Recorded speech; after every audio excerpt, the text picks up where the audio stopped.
अगर आप यहाँ पर ध्यान से देखेंगे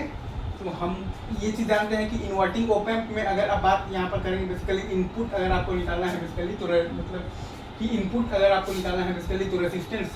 तो आपके पास जो जेड इनपुट आता है वो आता है आपके पास basically we input by I N, और आई इन आप यहाँ से देखिएगा तो वर्चुअल अगर आप ग्राउंड लगाएंगे तो ये जीरो है तो ये भी हो जाएगा जीरो, तो V I by R one हो जाएगा। तो यहाँ पर V I by R one रखिएगा तो वी आई से वी आई हो जाएगा आपके पास बेसिकली हो जाएगा तो कैंसिल, तो जेड इन बराबर आ जाएगा आपके पास बेसिकली आर वन।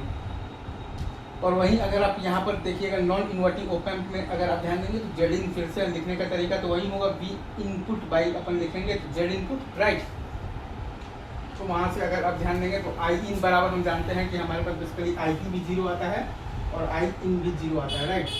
और वी डी हमारे पास जीरो है ही सही बेसिकली ऑलरेडी, वी नॉट बराबर ए वी डी और वी पी बराबर हमारे पास बेसिकली वी एन के कॉन्सेप्ट से वर्चुअल जो ग्राउंड से ये वी आई है तो वो भी हमारे पास बेसिकली वी आई होगा। तो आई इन चूँकि हमारे पास यहाँ बेसिकली तो जीरो है